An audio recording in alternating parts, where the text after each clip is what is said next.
गरीब अतुल जो कि रिक्शा चलाकर अपना घर चलाया करता था, वो अपनी छोटी सी कुटिया में अपनी बूढ़ी माँ के साथ रहा करता था। अतुल बहुत साफ और अच्छे स्वभाव का व्यक्ति था जो हर किसी की मदद किया करता था। ऐसे ही एक रोज सभी रिक्शे वाले साथ में बैठकर खाना खाते हैं, तभी वहाँ कुछ अनाथ बच्चे आ जाते हैं। अंकल, हमें कुछ खाने को दे दो। मैंने और मेरी बहन ने कल से कुछ नहीं खाया है। हम बहुत भूखे हैं। अरे अगर तुम दोनों भाई बहन भूखे हो तो हम क्या सेठ की औलाद हैं? हम भी तुम्हारी तरह गरीब हैं, रिक्शा चलाते हैं पूरा दिन, तब जाकर 2 वक्त का खाना मिलता है। और तुम दोनों चाहते हो कि हम ये खाना तुम दोनों भिखारियों को दे दें? अरे तुम दोनों को मैं हर रोज देखता हूँ सड़क पर भीख मांगते हुए। अरे भाई ऐसा ना कहो, छोटे बच्चे हैं, इनके माँ बाप शायद इन्हें पेट भर के खाना नहीं खिला पा रहे, तभी तो ये हमसे आकर खाना मांग रहे हैं। अरे अतुल भाई, तुम सच में बहुत भोले हो। इनके माँ बाप जानबूझकर इनसे भीख मंगवाते हैं। चलो भागो यहाँ से, कोई खाना नहीं मिलने वाला तुम्हें यहाँ। इस तरह से रिक्शा वाला उन दोनों बच्चों को डांट कर वहाँ से भगा देता है। अब दोनों बच्चे वहाँ से मुंह बनाकर जाने लगते हैं। ये देखकर अतुल को बिल्कुल भी अच्छा नहीं लगता और वो दोनों बच्चों को रोक कर अपना खाना उन्हें दे देता है। बच्चों, तुम्हें भूख लगी है ना? तुम दोनों भाई बहन मेरा खाना खा लो। मेरे पास केवल 2 ही रोटी हैं, क्या पता इससे तुम दोनों का कुछ पेट भर जाए। अंकल आप बहुत अच्छे हैं। इतना बोलकर दोनों बच्चे वे खाना लेकर वहाँ से चले जाते हैं। उन दोनों की चेहरे की खुशी देखकर अतुल के चेहरे पर भी मुस्कान आ जाती है, जिसके बाद एक बार फिर अतुल अपना रिक्शा लेकर चलाने लगता है। अब पूरा दिन ऐसे ही बीत जाता है और रात को अतुल घर जाता है। आ गया मेरा बेटा। अच्छा अब सच सच बता, आज तूने कितने लोगों की मदद करी? क्या माँ, कैसी बात कर रही हो? चलो अब जल्दी से खाना लगा दो, बहुत भूख लग रही है। बातें बनाना तो कोई तुझसे सीखे। आज मैंने अपनी आंखों से देखा था जब मैं बाजार जा रही थी, तूने अपने हिस्से का खाना उन दोनों गरीब बच्चों को दे दिया था ना। अतुल, तू लोगों की जो मदद करता है ना बेटा, वो बहुत अच्छी बात है, पर अपने हिस्से का सब कुछ दूसरों को दे देना ये ठीक नहीं है बेटा। अच्छा ठीक है, मैं अब से किसी की मदद नहीं करूंगा, जैसा तुम कहोगी बस वैसा ही करूंगा। अब तो कुछ खाने को दे दो, बहुत भूख लग रही है। अब अतुल की माँ उसे गरम गरम खिचड़ी और उसके साथ प्याज खाने को देती है। अतुल खाना खाकर सो जाता है। अब ऐसे ही कुछ दिन बीत जाते हैं और बारिश का मौसम आ जाता है। बारिश बहुत ज्यादा हुआ करती थी, जिस वजह से अतुल सही से रिक्शा नहीं चला पाता था और सही से रिक्शा ना चलाने की वजह से उसके घर की आर्थिक स्थिति भी बिगड़ती जा रही थी। ऐसे ही एक दिन, क्या हुआ अतुल बेटा, तू किस सोच में है? मैं यही सोच रहा हूँ कि इस बारिश की वजह से हम रिक्शे वालों को कितना नुकसान होता है।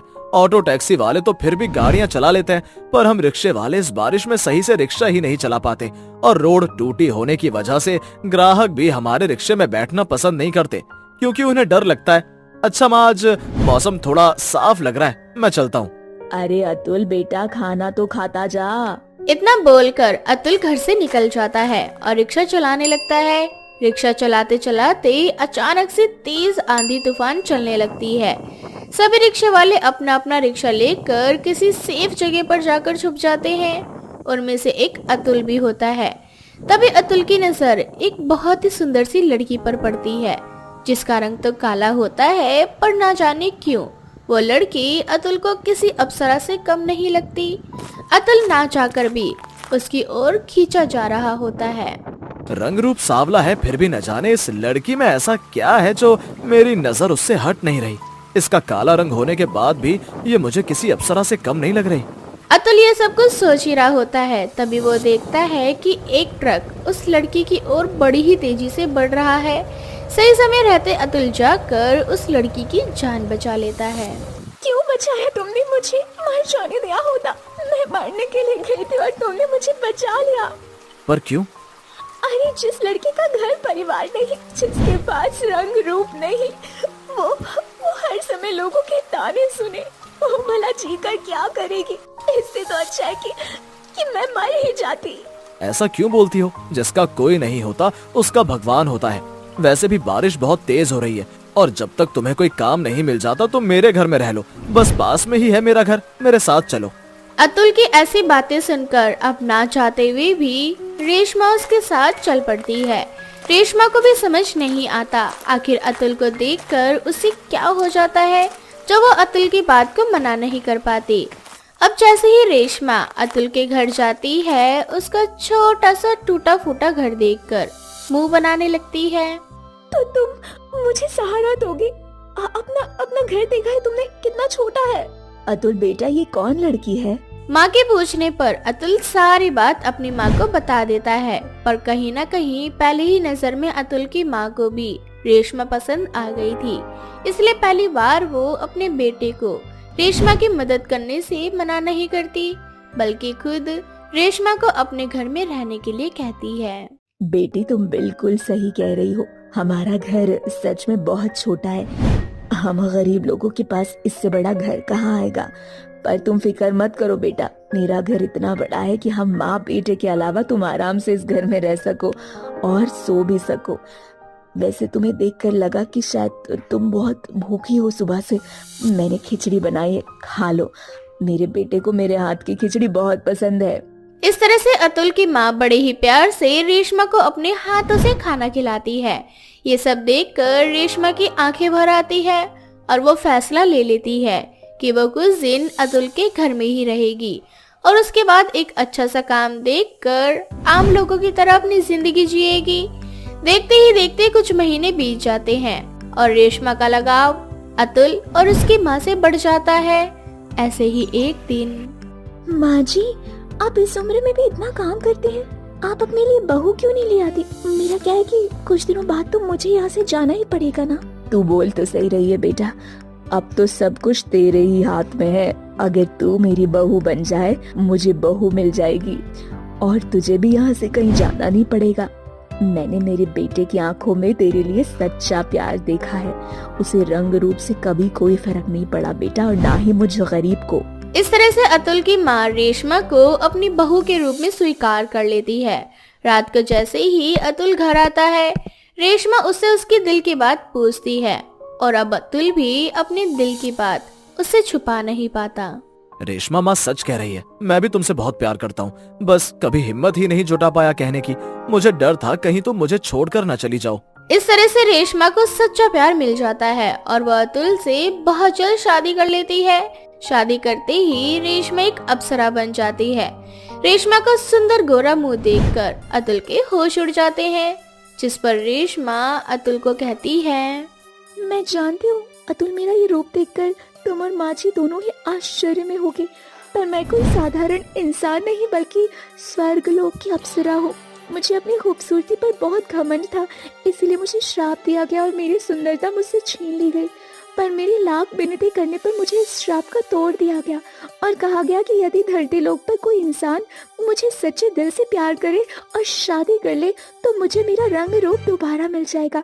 और तुमने मुझसे सच्चा प्यार किया, इसीलिए आज मुझे मेरा रंग रूप वापस मिल गया। इसका मतलब अब तुम्हें यहाँ से जाना होगा। अतुल जैसे ही इतना बोलता है, वैसे ही स्वर्ग लोक से रेशमा का बुलावा आ जाता है, पर रेशमा स्वर्ग लोक वापस जाने से मना कर देती है और एक साधारण इंसान की तरह रहकर अतुल और अपनी सास के साथ अपनी जिंदगी जीती है। सरला के 3 बेटे थे, जिसमें से सरला के सबसे बड़े बेटे अर्जुन की शादी हो चुकी थी। अर्जुन की बीवी मधु एक बहुत ही संस्कारी लड़की थी। मधु ने पूरे घर की जिम्मेदारियों को बहुत ही बेहतर तरीके से उठा रखा था, लेकिन मधु के अंदर एक कमी थी और वो ये थी कि वो मोमोज खाती थी। वह जब भी कहीं मोमोज देखती तो वो खुद को रोक नहीं पाती। और ऐसे ही एक दिन, माँ जी, खाने में क्या बनाऊं? बहू, मोमोज छोड़कर कुछ भी बना लेना। अरे माँ जी, आप ना बेफिक्र रहिए, क्योंकि आज मैं मोमोज नहीं बनाने वाली। क्या बात है, बिल्ली के सामने दूध रखा है और बिल्ली कह रही है आज मैं दूध नहीं पीऊंगी। हाँ माँ जी, क्योंकि घर में मैदा खत्म है और बिना मैदे के मोमोज तो बन ही नहीं सकता ना। इतना बोलकर मधु हंसने लगती है। सरला अपनी बहू का ये गंदा मजाक सुनकर वहाँ से चली जाती है और मधु रसोई में जाकर खाना बनाने लगती है। लेकिन तभी अर्जुन थोड़ी सी मैदे ले आता है और मधु से बोलता है, मधु, ये कुछ मैदा संभाल कर रख दो। कल पारस को लड़की वाले देखने के लिए घर पर आ रहे हैं, तो कल मेहमानों के लिए छोले भटूरे और कुछ समोसे बना देना। ठीक है अर्जुन जी। इस तरह से अर्जुन मैदा रख कर वहाँ से चला जाता है और मैदे को देखकर मधु खुद से बोलती है। खाने में क्या बनाऊं, कुछ समझ ही नहीं आ रहा। एक काम करती हूँ, मोदी बना लेती हूँ। वैसे भी अर्जुन जी मैदा लेकर तो आ ही चुके हैं। और कौन से मोमोज बनाऊं, कुरकुरे या फिर फ्राई? इस तरह से काफी देर तक सोचने के बाद मधु स्टीम मोमोज बना लेती है। और जब सब खाने के टेबल पर आते हैं तो खाने में मोमोज देखकर सरला मधु से बोलती है। बहू, क्या हमें एक वक्त का खाना मिलेगा या नहीं? सिर्फ दिन रात हम मोमोज खाकर चाइनीज लोगों की तरह मोमोज बन जाए जिनका कोई मुंह का नक्शा नहीं होता। हाँ, स्टीम मोमोज तो आपको भी पसंद है, इसीलिए मैंने ये मोमोज बनाए हैं।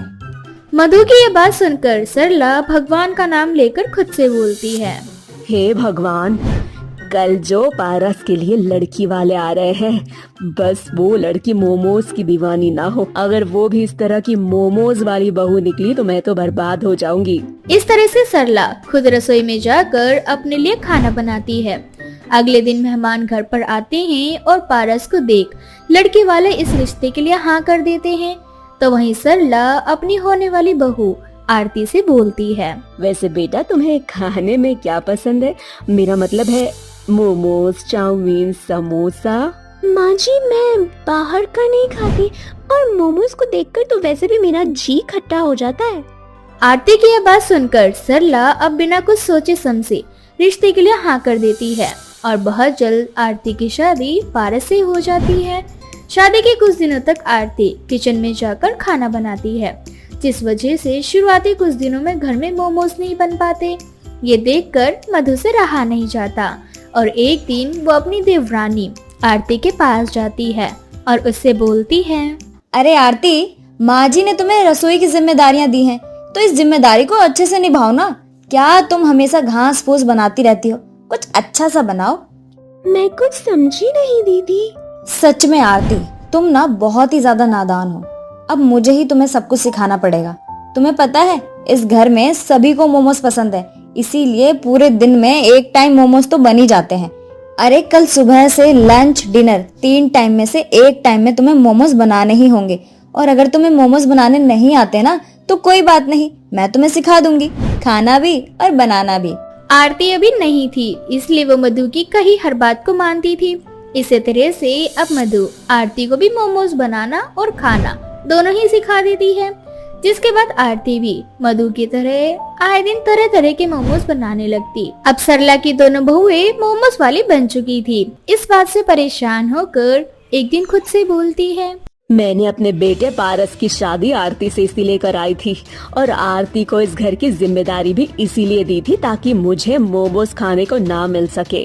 पर फिर भी इस घर में रोज मोमोज ही बन रहे हैं। कैसे झेलूं अपनी मोमोज वाली दो बहुओं को? कैसे संभालूं? आखिर समझ नहीं आ रहा। अब इसी तरह से कुछ दिन बीत जाते हैं और एक दिन प्रिंस प्रिया नाम की एक लड़की से शादी करके घर आ जाता है। और जब सरला ये सब कुछ देखती है तो वो प्रिंस से बोलती है। प्रिंस बेटा, ये तूने क्या किया? बिना किसी को बताए शादी कर ली? अरे शादी करने से पहले एक बार सोच तो लिया होता। आज तेरी वजह से मेरी नाक कट गई। क्या माँ, कम से कम झूठ तो ढंग से बोला करो। आपकी नाक बिल्कुल सही है। और वैसे भी मैंने पिया से इसीलिए शादी कर ली क्योंकि हम दोनों एक दूसरे से बहुत प्यार करते थे और आप लव मैरिज के खिलाफ थी। बस इसीलिए हम दोनों ने शादी कर ली क्योंकि हम दोनों जानते थे शादी होने के बाद आप हमें अपना लोगी। सरला अब एक सदमे से बाहर निकली नहीं थी कि तभी उसे एक और सदमा लगता है जब मोमोज की खुशबू से प्रिया भागती हुई किचन में जाती है और बोलती है। I love momos. वैसे आप दोनों को कैसे पता चला कि मुझे मोमोज बहुत पसंद है? आप दोनों को मालूम है, अगर आप दोनों मुझे रोज रोज मोमोज खिलाओगे तो मैं रोज मोमोज खा लिया करूंगी। अरे वाह, तुम तो हमारी ही कैटेगरी की निकली। वैसे तुम चिंता मत करो, यहाँ तुम्हें हमेशा मोमोज खाने को मिलेगा। ये सुनकर प्रिया बहुत खुश होती है। जिसके बाद अब सरला की तीनों बहू मोमोज वाली आ जाती है और तीनों हमेशा अपने मनपसंद के मोमोज बनाती रहती है। इस तरह से सरला की 3 बहू पूरे मोहल्ले में मोमोज वाली 3 बहू के नाम से फेमस हो जाती है। तो वहीं दूसरी ओर सरला इस सोच में पड़ जाती है कि वो अपनी मोमोज वाली 3 बहुओं से अपना पीछा कैसे छुड़ाए या अपनी बहुओं को इतना मोमोज खाने से कैसे रोके। इसी तरह से एक दिन। अरे वाह, आज मेरी तीनों बहुओं ने कौन कौन से मोमोज बनाई हैं? माँ जी, आपके फेवरेट स्टीम मोमोज और मेरे फेवरेट फ्राइड मोमोज और आरती और प्रिया के फेवरेट कुरकुरे मोमोज। अरे वाह, ये तो बहुत अच्छी बात है। वैसे क्या है ना बहू, अब रोज एक तरह के मोमोज खा खा कर मैं बोर हो गई हूँ। क्यों ना आज तुम तीनों मेरे लिए ग्रेवी वाली मोमोज बना दो। हाँ देखिए, और पूछ माँ जी, आप बस आधे घंटे के लिए बाहर बैठिए, हम आपके लिए 1 घंटे में मोमोज लेकर आते हैं। इस तरह से सरला अपनी तीनों बहुओं को काम पर लगाकर अपने कमरे में चली जाती है और डॉक्टर से बात करती है। कुछ देर बाद जब सरला की तीनों बहू वह मोमोज लेकर सरला के कमरे में जाती है तो वो तीनों देखती है कि सरला बेहोश अवस्था में बेड पर पड़ी है। ये देखकर उसकी तीनों बहू बहुत ज्यादा डर जाती हैं और जल्दी से अपनी फैमिली डॉक्टर को बुलाती हैं। इनके पेट में मैदा चिपक गई है, शायद मैदे की चीज काफी ज्यादा खाती है, लाइक मोमोज। क्या रोजाना मोमोज खाने से माँ जी की तबीयत खराब हो गई? जी हाँ, क्योंकि मैदा को पचाने में हमें 48 घंटे लगते हैं और अगर ऐसे में इंसान रोजाना मैदे से बनी चीजें खाए, खास करके मोमोज, तो वो मर भी सकता है। तो क्या माँ जी मर जाएंगी? अगर इन्होंने मोमोज खाना बंद नहीं किया तो शायद, और अगर आप तीनों भी रोजाना मोमोज खाना बंद नहीं करेंगी तो शायद यही हाल आपका भी हो सकता है। वैसे मैंने आपकी सास को दवाई दे दी है, वो ठीक हो जाएंगी। अगर ठीक नहीं हुई तो समझ लेना कि वो अब हमेशा के लिए सो चुकी हैं। अच्छा, मैं चलता हूँ। इस तरह से डॉक्टर सरला की तीनों बहुओं के मन में मोमोज को रोजाना खाने का एक डर पैदा करके चली जाती है, जिसके बाद सरला की तीनों बहू कान पकड़ लेती है और मोमोज का कभी नाम नहीं लेती। साथ ही इन कुछ दिनों में वो तीनों सरला की खूब सेवा करती है। ये देखकर सरला को काफी अच्छा लगता है और वो खुद से बोलती है, मेरे एक नाटक से मेरी तीनों बहुएं सुधर गईं। पर इस नाटक से मुझे अपनी तीनों बहुओं का असली रूप भी पता चल गया। मुझे पता चल गया कि मेरी तीनों बहुएं मुझसे कितना प्यार करती हैं। वो तीनों मोमो से भी ज्यादा मुझसे प्यार करती हैं। इस तरह से बहुत जल्द सरला भी अपना बीमार होने का नाटक छोड़ देती है। इसके बाद वो लोग मोमोज खाना काफी हद तक कम कर देती हैं और एक साथ यूं ही हंसी खुशी रहने लगती हैं। काली अंधेरी रात तेज तूफान चल रहा था और उस तूफान और बारिश ने न जाने कितने ही गरीबों से उनका घर छीन लिया था। उन्हीं में से कुछ गरीब अनाथ बच्चे जो सड़क पर झुग्गी में रहा करते थे, परंतु उस रात उनसे वो भी छिन जाता। तो वहीं तेज वर्षा और तूफान चलने के कारण एक चुड़ैल जंगल से बाहर आती है और उसकी नज़र 2 मासूम गरीब अनाथ बच्चों पर पड़ती है जो बारिश से बचने के लिए यहाँ वहाँ भाग रहे थे। उन बच्चों को देख चुड़ैल इंसानी रूप लेकर उनके पास जाकर बोलती है, अरे बच्चों, ये तुम दोनों क्या कर रहे हो? देख नहीं रहा कितनी तेज हवाएं चल रही हैं, बिजली कड़क रही है, बारिश हो रही है। ऐसे में तुम्हें लग गई तो तुम्हारे माता पिता कहाँ हैं? उनके पास दिमाग नहीं है जो उन्होंने तुम दोनों को ऐसे ही घर से बाहर निकाल दिया। हमारा इस दुनिया में और कोई नहीं है और मेरी छोटी बहन पिंकी, हम दोनों ही अनाथ हैं। ये सुनकर चुड़ैल को बहुत बुरा लगता है, जिसके बाद चुड़ैल उन दोनों को अपने साथ पास के ही खंडर में ले जाती है और उन दोनों से बोलती है, बच्चों, अब से मैं ही तुम्हारी माँ हूँ, अब से हम तीनों साथ रहा करेंगे। इतना बोलकर चुड़ैल उन दोनों को अपने बच्चों की तरह एक माँ की तरह लोरी सुनाकर सुला देती है। अगली सुबह जब रवि और पिंकी की आँख खुलती है तो रवि पिंकी से बोलता है, पिंकी, बहुत भूख लगी है ना? कल रात को भी हमने कुछ नहीं खाया था। इसी बारिश और तूफान की वजह से हम कल रात को भूखे रह गए थे। अब बारिश रुक चुकी है, हम दोनों भीख मांगने चलते हैं। इतना बोलकर रवि और पिंकी चुड़ैल को सोता हुआ छोड़कर भीख मांगने के लिए चले जाते हैं। वो दोनों अब रोड पर भीख मांगने लगते हैं। तो वहीं जब चुड़ैल की आंख खुलती है तो वो रवि और पिंकी को इधर उधर ढूंढने लग जाती है, परंतु उसे वो दोनों बच्चे कहीं नहीं मिलते। इसी तरह से रात हो जाती है और रात होने के कारण वो अपना असली रूप लेकर उन दोनों बच्चों को ढूंढने लगती है। तभी उसकी नजर रोड पर पिंकी और रवि पर पड़ती है। एक सेठ मासूम छोटी सी पिंकी के साथ बदतमीजी कर रहा होता है, तो वहीं रवि अपनी बहन को बचाने की पूरी कोशिश कर रहा होता है, पर उन गुंडों ने रवि को पकड़ा हुआ था। ये देखकर चुड़ैल का गुस्सा बढ़ जाता है और वो अपनी शक्तियों से आसपास के खड़े सभी पेड़ों को अपनी शक्तियों से उखाड़ देती है। ये सब देख गुंडे एक दूसरे से बोलते हैं, ये सब क्या हो रहा है? पेड़ अचानक से कैसे उखड़ गया? वे गुंडे ये सब कुछ सोच ही रहे होते हैं कि तभी उन्हें चुड़ैल की आवाज सुनाई देती है। तुम गुंडों को शर्म नहीं आती एक मासूम बच्ची के साथ इस तरह का घिनौना काम करते हुए? पर कोई बात नहीं, अब मैं तुम्हें इस लायक नहीं छोड़ूंगी कि तुम किसी के साथ बदतमीजी कर सको। अबे कौन है तू? सामने आ। अच्छा, इतनी ज्यादा जल्दी है तुम लोगों को मरने की? तो लो, देख लो अपनी मौत को। इतना बोलकर चुड़ैल उनके सामने आ जाती है। रवि और पिंकी अपने सामने चुड़ैल को देखकर बहुत डर जाते हैं, लेकिन चुड़ैल उन बच्चों को अपनी शक्तियों से बेहोश कर देती है। तो वहीं गुंडे भी चुड़ैल को देखकर वहां से भागने की कोशिश करने लगते हैं, लेकिन चुड़ैल अपना विशाल रूप ले लेती है और अपने दोनों हाथ बड़े करके अपनी मुट्ठी में उन गुंडों को पकड़ लेती है और उनसे बोलती है, क्या हुआ? तुम तो मेरा सामना करने वाले थे ना, और मेरे आते ही इतना ज्यादा डर गए कि अपनी जान बचाकर भागने लगे? हमें छोड़ दो, हमसे गलती हो गई, हमें जाने दो। सही कहा तुमने, गलती तो तुमसे हुई है। तुमने एक चुड़ैल के बच्चों पर हाथ डाला है। उन बच्चों को मैंने गोद लिया है और अब मैं उन बच्चों की माँ बनकर उन्हें पालूंगी, और जो कोई भी मेरे बच्चों की तरफ आंख उठाकर देखेगा मैं उन्हें मौत के घाट उतार दूंगी। इतना बोलकर चुड़ैल उन सभी गुंडों को एक साथ निगल जाती है। अब कुछ देर बाद जब रवि और पिंकी को होश आता है तो चुड़ैल अपना एक बार फिर से इंसानी रूप धारण करके पिंकी और रवि से बोलती है, मेरे बच्चों, तुम दोनों कहाँ चले गए थे? तुम्हें पता है मैं सुबह से तुम्हें कितना ढूंढ रही हूँ। देखो, रात हो चुकी है, तुम्हारे पास रहने खाने की कोई जगह नहीं है। अब से मैं ही तुम्हारी माँ हूँ। तुम्हें कोई भी जरूरत पड़े तो तुम दोनों सीधा आकर मुझसे बोलना। अब रवि और पिंकी भी उसे अपनी माँ मानने लगते हैं और उसी चुड़ैल के साथ रहने लगते हैं। अब चुड़ैल पिंकी और रवि के साथ उसी खंडर में रहने लगती है और लोगों के घरों में जाकर काम किया करती। सब कुछ सही चल रहा होता है। तभी एक दिन जब चुड़ैल इंसानी रूप लेकर काम करने के लिए जाती है तो कुछ लोग आकर पिंकी और रवि को खरी खोटी सुनाने लगते हैं और वहाँ से चले जाते हैं।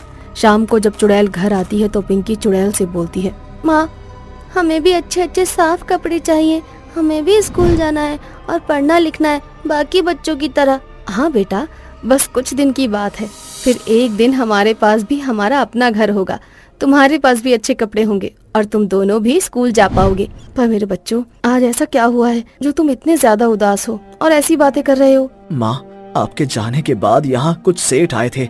उन्होंने हमें कचरा बोला और ये भी बोला कि अगर हम 2 दिन में ये जगह खाली नहीं करेंगे तो वो लोग हमें हमारी सही औकात दिखा देंगे। नहीं मेरे बच्चों, तुम कोई कचरा नहीं हो, तुम भी उन्हीं लोगों की तरह एक साधारण इंसान हो। जिसने मेरे बच्चों का दिल दुखाया है उसे उसके किए की सजा जरूर मिलेगी। इतना बोलकर चुड़ैल रवि और पिंकी को खाना खिलाकर सुला देती है और जब रवि और पिंकी सो जाते हैं तो चुड़ैल अपना असली रूप धारण करके सेठ के घर जाती है और उन्हें भी एक खौफनाक मौत दे देती है।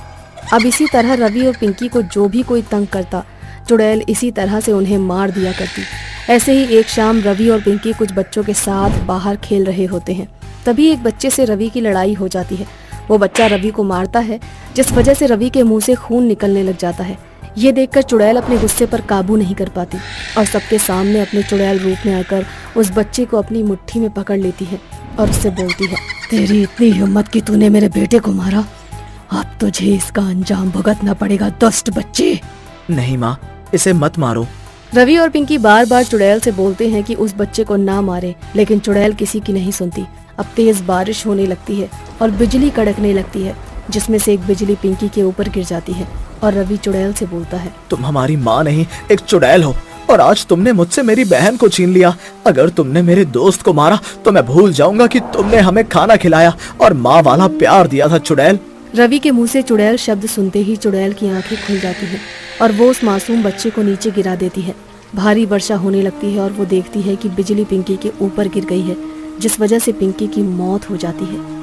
ये सब देखकर चुड़ैल बहुत रोती है और खुद से बोलती है, बारिश का ऐसा कहर टूटा है मुझ पर कि मुझसे मेरे बच्चे छिन गए। रवि को मेरा असली रूप पता चल गया। मेरी बेटी पिंकी मर गई। मैं कितनी खुशहाल जिंदगी जी रही थी, पर अपने गुस्से में आकर मैंने सब बर्बाद कर दिया। रवि बेटा, माना कि मैं एक चुड़ैल हूँ, पर मैंने कभी तुम दोनों पर कोई आंच नहीं आने दी। एक चुड़ैल कभी माँ नहीं बन सकती। अगर मुझे और पिंकी को पता होता कि तुम एक चुड़ैल हो तो हम तुम्हें माँ के रूप में कभी नहीं अपनाते। आज सिर्फ और सिर्फ तुम्हारी वजह से इस बारिश में मेरी बहन के ऊपर बिजली गिरी और वो मर गई। वो तुम्हें रोकती रही पर तुमने उसकी एक नहीं सुनी।